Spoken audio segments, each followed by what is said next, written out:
This is the first of 3 videos addressing Inspiring Philosophy's claims about Christianity being dangerous. This one discusses his criteria for showing it's dangerous, and the next 2 videos will address his claim that Christian nationalism isn't Christian. Enjoy.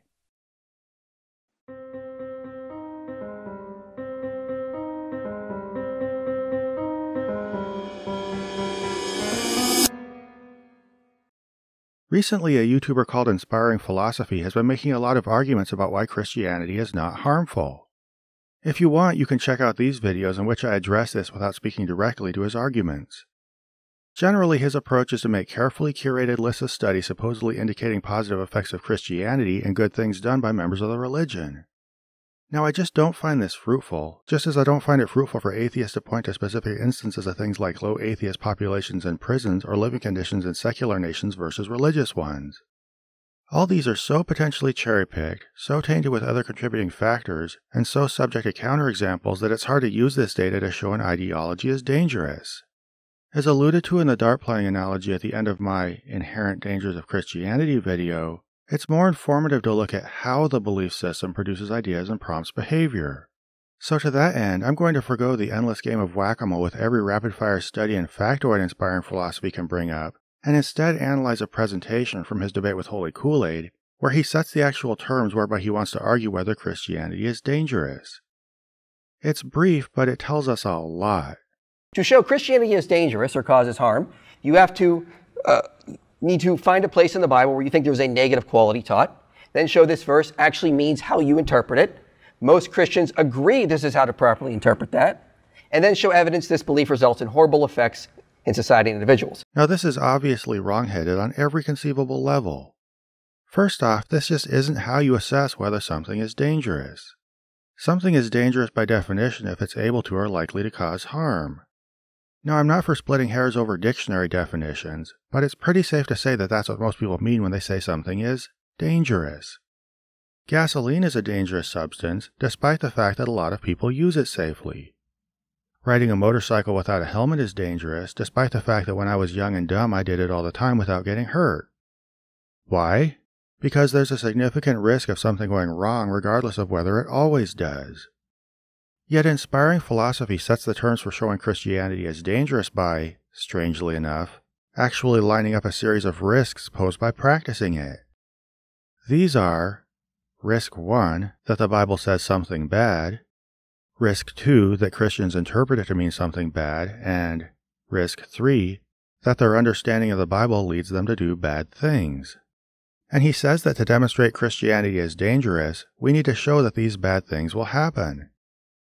It's not enough to show that Christianity presents a risk of them happening. It's not enough for us to show that it provides no reliable safeguard against them happening. We have to show that the bad things will happen or historically have happened. But that's simply not the way it works. If you want to go ride a motorcycle without a helmet, you can't demand that someone prove you're going to crash and hurt yourself before claiming you're doing something dangerous. That would be a brazen dodge of actual risk assessment, meant to put an impossible burden of proof on anybody pointing out that that activity is foolish. And I'd contend that that applies to what Inspiring Philosophy is doing too. But instead of this, to determine if an activity is dangerous, you need to ask 2 questions. Is it likely that something can go badly wrong with this activity? And if so, is there a safeguard that gives you a reasonable amount of control over whether and how badly it goes wrong? If the answer to 1 is yes and 2 is no, then guess what? The activity is dangerous. So let's review each of Inspiring Philosophy's hazard points with these 2 questions in mind. Now before we move on, I want to establish something important at the heart of this conversation. At least in any iteration I'm aware of, Christianity ascribes infallibility or at least undue authority to a book of scriptures, along with other church traditions depending on the sect, and by doing this it steers people toward accepting sheer, unconsidered dictate without properly considering the effects of their actions. If your brand of Christianity takes the Bible as inerrant, or even obeys it or some set of doctrines for no reason other than that the church ascribes authority to them, then this all applies to you. Now, if you espouse a largely cultural version of the faith that takes the Bible as a non-literal, fallible book with some cultural value and a mixed history of moral teaching, and you're deliberative about how you do and don't follow it, I would say that your version of Christianity is largely safe. This is the trick with a broad question like, is Christianity dangerous? It's a big religion with a lot of practices and a lot of room for using semantics to muddy the issue. So both to avoid generalizing about all Christians and to nail down a specific tangible danger, it's good to be more specific than that. That said, what risk does fundamentalist Christianity pose if, first, the Bible teaches something bad or, to follow inspiring philosophy's phrasing, it has a negative quality? Now, the Bible having a negative quality is not dangerous in and of itself. The risk is posed by how people interact with the Bible, and within the context of this conversation there are two possibilities. One, we can remain overtly cognizant of what a negative quality in a book looks like and evaluate whether the Bible has such qualities, or, two, we could flatly assume the Bible is good and follow its instructions as if it were. To address these choices, we need to acknowledge what's implied by the very possibility of the Bible having a negative quality. It means that we have some method outside the Bible of distinguishing negative qualities from positive ones. That we have some internalized or socially agreed upon grasp of what it means for something to be good and bad, and that we bring this understanding to the Bible to evaluate whether it's good or bad. Inspiring philosophy tacitly admits this by acknowledging that it's possible, at least in theory, for the Bible to have a negative quality and for someone to demonstrate that it does. Of course, he doesn't say it does have a negative quality, and I'm sure his point is that it doesn't. But by making the debate hinge on whether or not it does, he's prompting us to argue whether the Bible is harmful or helpful using some criteria outside the Bible. And whether or not the Bible ends up being vindicated by this test, the fact that we had to put it through such scrutiny, rather than taking it as good by definition, shows us that we all, Christians and non-Christians alike, have some way of recognizing what damaging or constructive behaviors look like without using the Bible. Indeed, that we can measure the goodness of the Bible by how well it promotes constructive ones and steers people away from damaging ones. As I said in a much older video, most Christians judge the Bible by doing this whether they recognize it or not. That's why most of them get a different feeling when they read a verse about Jesus saying to love your neighbor than when they read one about slaying and enslaving other people. And they process each one based on their external understanding of harmful or helpful behavior, then embrace or rationalize each verse accordingly. They simply couldn't do this unless they were bringing an existing, well-considered sense of safe, decent, constructive behavior to the Bible. In short, the way inspiring philosophy sets the ground rules for the conversation shows us that we're dealing with two distinct things: the Bible's teachings and what we recognize as positive behavior. Now the two might align, and they might align so well that the Bible is shown to be brilliant. But, and this is the big but on which this whole situation teeters, it might not. This fact presents us with three possible scenarios. 1. The Bible and what we independently recognize to be positive behavior happen to align, in which case I guess everything turns out great regardless of whether people take it as authoritative or are guided by their own understanding of good behavior. 2. The Bible and positive behavior do not align, yet people take the Bible as authoritative and follow its teachings, which can result in behavior that's detrimental to themselves or society. Or 3. The Bible and positive behavior do not align and people let themselves be explicitly guided by their own judgment of positive behavior, taking or leaving the Bible's advice according to their good judgment. You know, the intelligent approach we take to any other book? This sets us up with a situation that kind of resembles Pascal's wager, except that this one doesn't have the pitfalls of Pascal's wager and, actually makes sense. And if what I mean by that isn't obvious, I'm going to put it on screen so those who need can pause and read it. According to Pascal's wager, you can't control whether or not there's an afterlife, but you can control whether or not you're a Christian.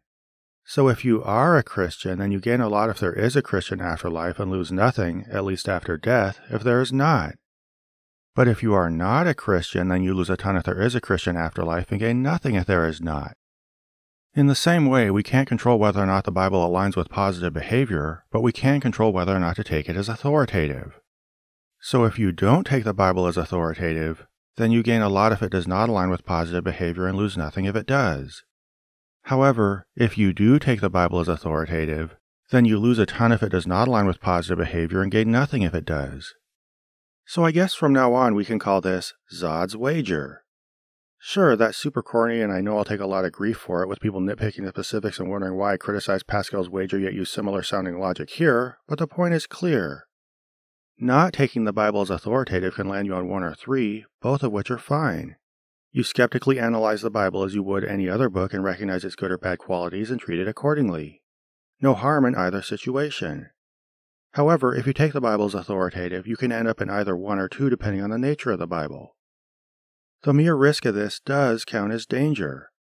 So because fundamentalist Christianity handles the Bible in a way that can result in outcome 1 or 2, and will not be in control over which it lands on or even conscientious of which one it landed on after the fact since, it tells itself the Bible is good from the start no matter what, then it encourages people to engage in risky behavior with no reliable safeguards. You don't have to prove the Bible has negative qualities to show this risk is present. Indeed, the fact that Christianity considers the Bible authoritative on its own merit muddies the conversation about what it would mean for it to have negative qualities and makes proving this to a believer almost impossible. If they don't know it's encouraging them to engage in negative behavior, they're not likely to recognize that you've proven it has negative qualities. Now let's take a quick glance at the second stage, which isn't a danger and strikes me as out of place on this list. All it is a demand by inspiring philosophy that skeptics show that the Bible means what they understand it to mean. And I think we know what the strategy is here, right? I mean, sure, in some places there might be some ambiguity, but in most places the commands are pretty crystal clear. I mean, that's kind of the idea of the Bible, right? It's supposed to make sure God's followers can understand His guidance and commands.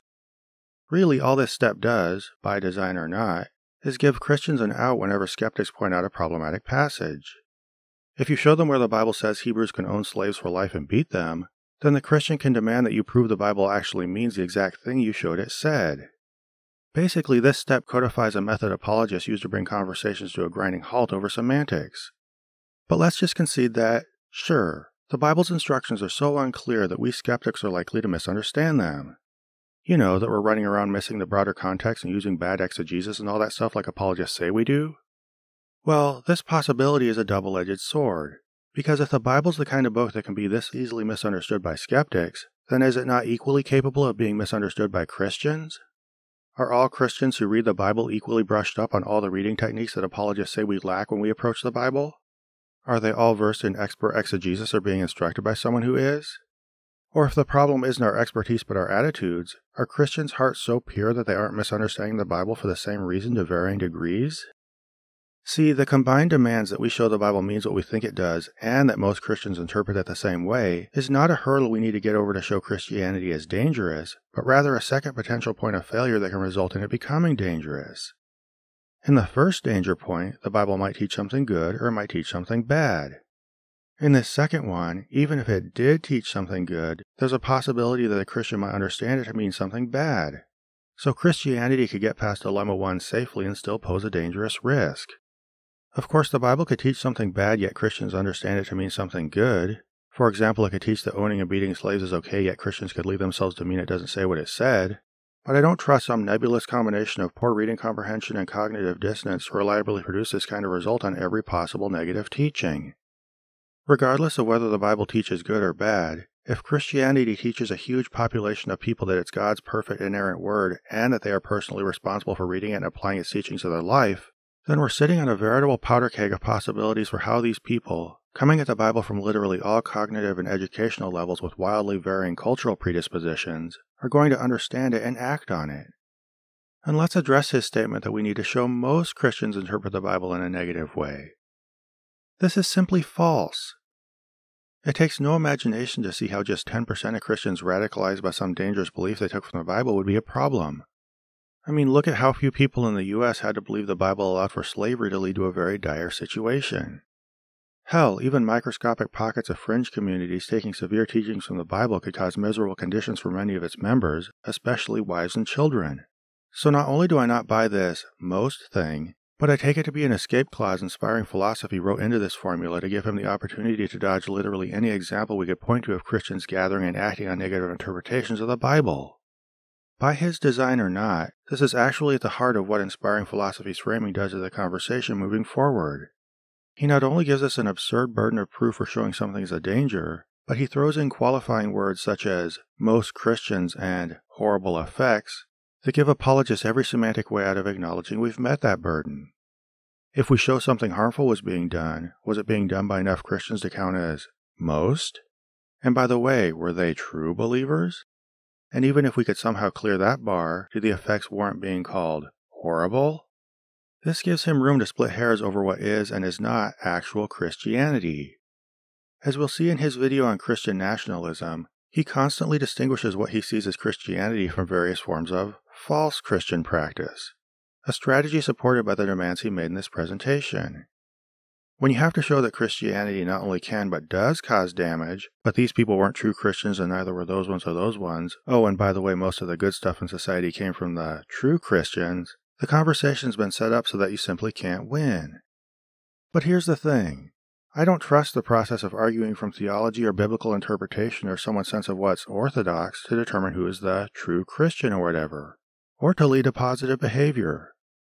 Whatever leads inspiring philosophy to claim he's the real Christian and the Christian nationalists can be disavowed because they don't fit into his circle is as flimsy as whatever might lead the nationalists or the Catholics or the Westboro Baptists or whoever else to claim they're the true Christians and he's not.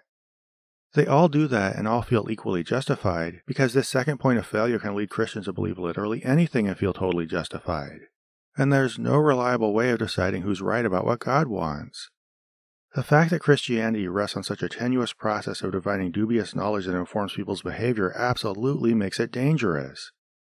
That's true regardless of whether I can complete the fool's errand of showing that enough Christians, or the nebulously defined true Christians, produce what can be labeled horrible effects.